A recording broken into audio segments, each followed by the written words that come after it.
اللہ الرحمن الرحیم الحمدللہ والصلاۃ علی رسول اللہ۔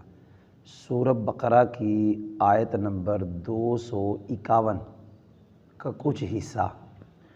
وَلَوْلَا دَفْعُ اللَّهِ النَّاسَ بَعْضَهُم بِبَعْضٍ لَفَسَدَتِ الْأَرْضُ وَلَٰكِنَّ اللَّهَ ذُو فَضْلٍ عَلَى الْعَالَمِينَ۔ وَلَوْلَا میں واو استئنافیہ ہے، لولا کے بعد ہے دفع۔ یہ دفع فعل نہیں ہے، نہ ماضی کا صیغہ ہے، نہ امر کا صیغہ ہے، نہ مضارع کا صیغہ ہے، اور دفع حرف بھی نہیں ہے۔ یہ دفع اسم ہے، اور یہ پکا قاعدہ ہے کہ لولا کے بعد اسم آئے تو لولا امتناعیہ ہوتا ہے، اور جو اسم ہے وہ مبتدا بنتا ہے۔ لہذا دفع اس کے رفع کی وجہ یہ ہے کہ یہ مبتدا ہے، اس میں جلال کے نیچے کسرہ ہے، یہ دفع کا مضاف الیہ ہے لفظوں میں، لیکن معنن یہ فاعل ہے اس مصدر کا۔ الناسا یہ زبر آئی، نصب آیا، اس کے نصب کی وجہ یہ مفعول بہ ہے مصدر کا۔ بعدہم ببعد، یہ بعدہم کیوں منصوب ہے؟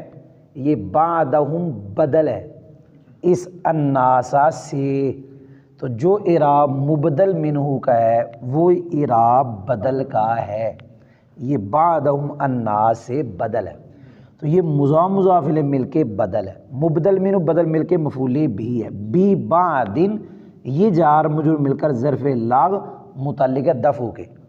دفع مبتدا تھا، ترکیب یوں کریں گے، دفع اپنے مضاف الیہ مفعول بھی اور متعلق سے مل کر مبتدا، اور یہ پکا قاعدہ ہے کہ لولا کے بعد جو مبتدا آتا ہے اس کی خبر 99% محذوف ہوتی ہے، 99% خبر محذوف ہوتی ہے۔ یہاں اس مبتدا کی خبر محذوف ہے موجود، تو یہ مبتدا اپنی خبر سے مل کر جملہ اسمیہ خبریہ ہوا۔ لَفَسَدَتِ الْأَرْضُ یہ الگ جملہ ہوتا ہے، لولا کے بعد دو جملے آتے ہیں، کون سا؟ لولا امتناعیہ، یہ دوسرا جملہ ہے۔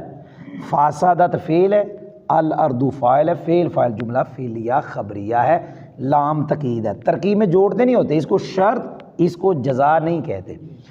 ولیکن اللہ میں واو استنافیہ، لاکن مشبہ بالفعل، اللہ اس میں جلالہ شریف اس کا اسم ہے، لاکن نصب دیتا ہے اسم کو، خبر کو رفع دیتا ہے۔ ذو یہ ذو اسماء ستہ میں سے ہے، حالت رفیع آئی واو کے ساتھ، یہ مرفوع ہے، ذو مرفوع ہے، اور اس کے مرفوع ہونے کی وجہ ہے یہ لاکنہ کی خبر ہے۔ فضلین یہ ذو کا مضاف الیہ ہے، علی العالمین یہ فضلین کے متعلق ہے، پھر فضلین مصدر اپنے متعلق سے مل کے مضاف الیہ ہے، پھر یہ خبر ہے، لاکن اپنے اسم اور خبر سے مل کر جملہ اسمیہ خبریہ ہوا۔ ایک ہے ترجمہ جو اعلیٰ سرکار نے کیا، اعلیٰ سرکار نے با محاورہ ترجمہ کیا، کیا؟ اگر اللہ لوگوں میں سے بعض کو بعض سے دفع نہ کرے، ترجمہ اگر اللہ لوگوں میں سے بعض کو بعض سے دفع نہ کرے تو ضرور زمین تباہ ہو جائے، ضرور زمین تباہ ہو جائے، لیکن ضرور زمین تباہ نہیں ہوئی، کیونکہ اللہ نے بعض کو بعض سے دفع کیا ہے، زمین تباہ نہیں ہوئی، اللہ نے بعض کو بعض سے دفع کیا۔ اس کا مطلب یہ ہے کہ بعض کی وجہ سے بعض بچ جاتے ہیں، نیکوں کے صدقے برے بچ جاتے ہیں، نیک ہو نا، مطلب پڑوسی اچھا ہو تو دوسرا بندہ بھی بچ جاتا ہے، تو نیکوں کے صدقے میں برے بھی بچ جاتے ہیں۔ تو اگر اللہ لوگوں میں سے بعض کو بعض سے دفع نہ کرے تو زمین تباہ ہو جائے، زمین تباہ نہیں ہوئی، کیوں تباہ نہیں ہوئی؟ کیونکہ اللہ نے بعض کو بعض سے دفع کیا ہے، یعنی بعض کو بعض کی وجہ سے بچایا ہے۔ وَلَٰكِنَّ اللَّهَ ذُو فَضْلٍ عَلَى الْعَالَمِينَ لیکن اللہ تعالیٰ سارے جہان پر مراد سارے جہان والوں پر فضل والا ہے۔ الحمدللہ۔